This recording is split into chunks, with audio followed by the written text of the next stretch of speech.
Part 3 of how in just 4 days the Sacramento County Sheriff's Department will be coming to lock me out of the home that I've lived for the past 23 years. In part 2, I left off by telling you how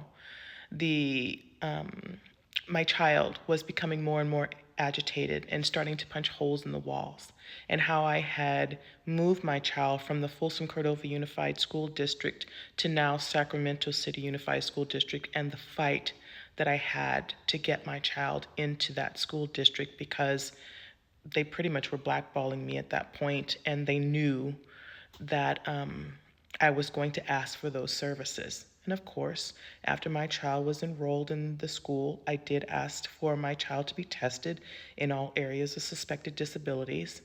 And they tried to get me to back down on my request, and even started making personal references about my divorce and the problems that it was causing.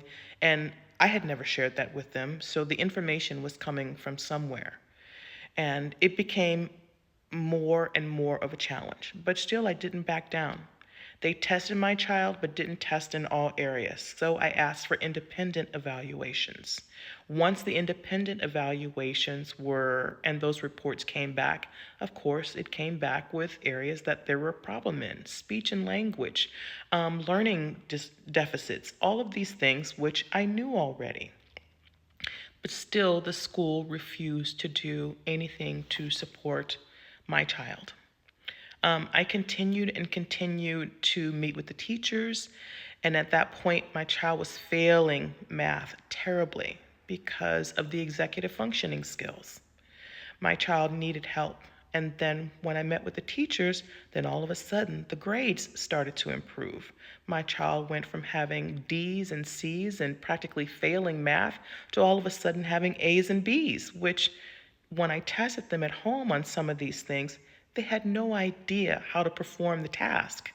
So I started to see that the grades were becoming elevated once I was in the Sacramento City Unified School District. No, I don't think I mentioned that I had already reached out to the Department of Education several times. I'd written them letters. I'd asked for them to invest all of these things, none of which met with anything. None of which were, I don't know if they were all on, and I'm just speculating, I don't know if they were all on the same payroll or what, but even the Department of Education did not help. I reached out to ADA, no help. I've reached out to Office of Civil Rights, no help. All of these support services I had written to, and again, none of them were able to help me in my support for my child. So, Office of Administrative Hearings, here I come to take these folks to court. Once I got to the Office of Administrative Hearings, I realized again, no, there's a problem within this state. They all support each other. And it's not as if I'm going to get help, because I had one success in the Office of Administrative Hearings, but it was a very brief one. There was no follow-up from the Office of Administrative Hearings. Although they ordered my child to be tested, no one ever followed up, because even though the school was told to test my child appropriately, they didn't. And no one from the Office of Administrative Hearings cared to hear that it wasn't happening. They made their ruling and moved on from it. So fast forward, like I said, I've moved my child from the Folsom Cordova Unified School District to the Sacramento City Unified School District, Office of Administrative Hearings, and wasn't getting any support. So then I said, okay, let's try a different route. I moved my child to a different school district, which was now San Juan Unified School District, hoping that this would be able to get me the support that I needed. Again, San Juan Unified School District was no different. They had all the information about me, they had all the information about my child, and it just seemed as though I had just been pinged into a different place with people who already had the same information about my child and me, and was already determined not to do anything because of what they had been told by the previous school districts.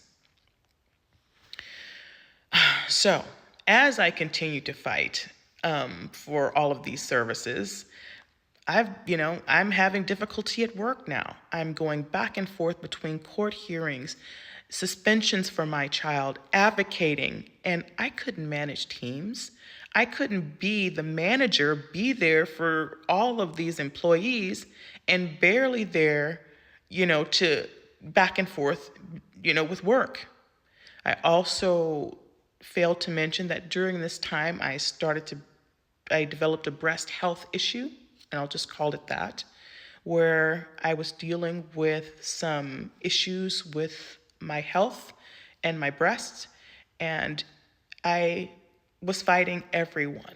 And only thing I could do was continue to take care of my health with my breast, my child, the school systems, all of that. And it took a toll on my job eventually. So fast forward after all of that, I eventually needed to apply for public assistance, which was food stamps. Once I applied for food stamps, again, more issues. I noticed that there was a federal grant that was given during the COVID pandemic, which allowed food stamps to be increased. And so the food stamp department here was not giving that portion of the food stamps. They were holding on to it.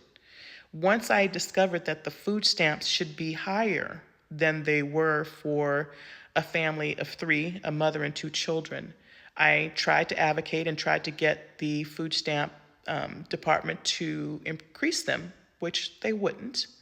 And so I ended up having to go to court with them to make sure that I received the right amount of food stamps for my family. And of course, because I went to court, they were also going to punish me. And instead of giving me the food stamps that the judge ordered them to give me, they withheld the food stamps altogether for a period of about 4 months. And once they withheld those food stamps altogether, I had to make the decision, do I feed my family or do I make my car payment? I, of course, made the decision to feed my children, which caused my car to then be repossessed. Once my car was repossessed, now I had no way of doing anything, because at the time I was doing gig work to try and help keep some bills paid and things like that.